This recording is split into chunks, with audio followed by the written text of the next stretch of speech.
জীবনে সুখী হতে চাইলে এই ৫টি অভ্যাস ত্যাগ করুন। সুখের খোঁজে আমরা অনেক দূর ছুটে যাই, অথচ কিছু অভ্যাসের পরিবর্তনেই মিলতে পারে মনের প্রশান্তি। চলুন জেনে নেই এমন ৫টি অভ্যাসের কথা, যেগুলো ত্যাগ করলে আমাদের জীবন হবে অনেক সহজ আর সুখময়। ১ নাম্বার, সব কিছুর জন্য অভিযোগ করা, কমপ্লেনিং হ্যাবিট। আমরা কি করি? যখন আমরা বারবার অভিযোগ করি জীবনের প্রতি, ভাগ্যের প্রতি, অন্যের প্রতি, তখন মনের মধ্যে একটা অস্থিরতা জমে ওঠে। অভিযোগ করার অভ্যাসটা আমাদের ধীরে ধীরে ভিকটিম মাইন্ডসেটে নিয়ে যায়, যেখানে আমরা মনে করি সব সমস্যা অন্যের কারণে হয়। যেমন বাজারে জিনিসপত্রের দাম বাড়ল, আমরা অভিযোগ করি। অফিসে সহকর্মী কাজ না করলে রাগে ফুঁসতে থাকি, অথচ একই বিষয় অন্য কেউ শান্তভাবে মেনে নিয়ে সমাধানের পথ খুঁজে নেয়। কী করবেন সেক্ষেত্রে? অভিযোগ নয়, দেখুন আপনি কি করতে পারেন। সময় মতো কিছু না পেলে বা কাজ ঠিকঠাক না হলে অভিযোগ না করে গঠনমূলক সমাধান খুঁজুন। ২ নম্বর, অন্যের সঙ্গে নিজেকে তুলনা করা, কম্পেয়ারিং ইয়োরসেলফ উইথ আদার্স। কী হয় এতে দেখুন, অন্যের সাফল্য দেখে যদি আমরা নিজেদের মেপে ফেলি, তাহলে সবসময় মনে হবে আমরা পিছিয়ে আছি। এটা আত্মবিশ্বাসকে কমিয়ে দেয় এবং অপ্রয়োজনীয় হতাশা তৈরি করে। যেমন আপনার বন্ধু নতুন একটা গাড়ি কিনেছে, আর আপনি এখনও বাসে করে যাতায়াত করেন। এতে আপনি নিজেকে ব্যর্থ ভাবছেন, অথচ আপনি হয়তো পরিবারকে সময় দেন, সৎ উপার্জন করেন, আর এটাই তো আসল সাফল্য। কী করবেন এক্ষেত্রে? আপনার নিজের কাজের জন্য গর্ববোধ করুন, অলসতা ভেঙে পরিশ্রমী হন, নিজের গল্প নিজেই তৈরি করুন।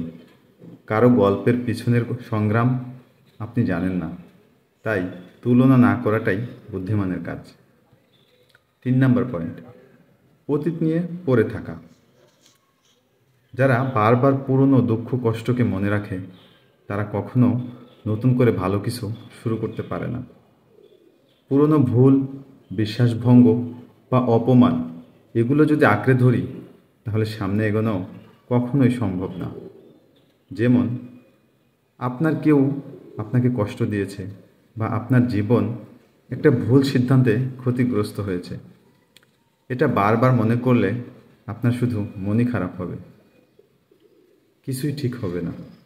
তাই অতীত নিয়ে পড়ে থাকা যাবে না। কী করবেন এই ক্ষেত্রে? আপনি অতীত বদলাতে পারবেন না, কিন্তু আজ থেকে ভবিষ্যৎ গড়তে পারবেন। অতীত থেকে শিক্ষা নিন, কিন্তু সেটা বয়ে বেড়াবেন না। ৪ নম্বর পয়েন্ট, সব কিছু নিয়ন্ত্রণে রাখার চেষ্টা। অনেকেই আছেন যারা সব কিছু নিজের কন্ট্রোলে রাখতে চান, সব কিছুই নিজের মতো করে চালাতে চান।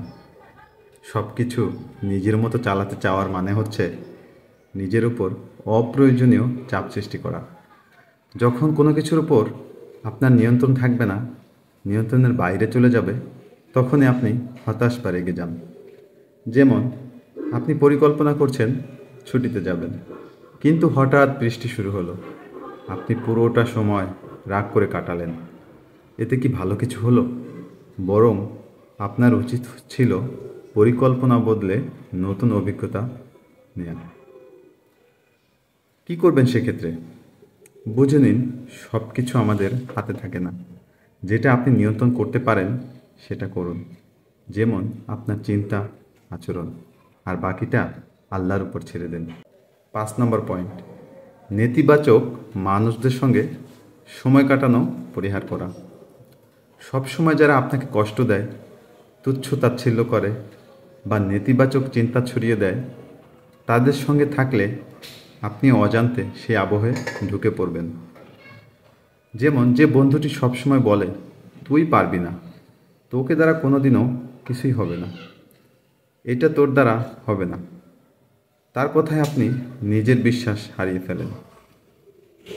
কী করবেন সেক্ষেত্রে?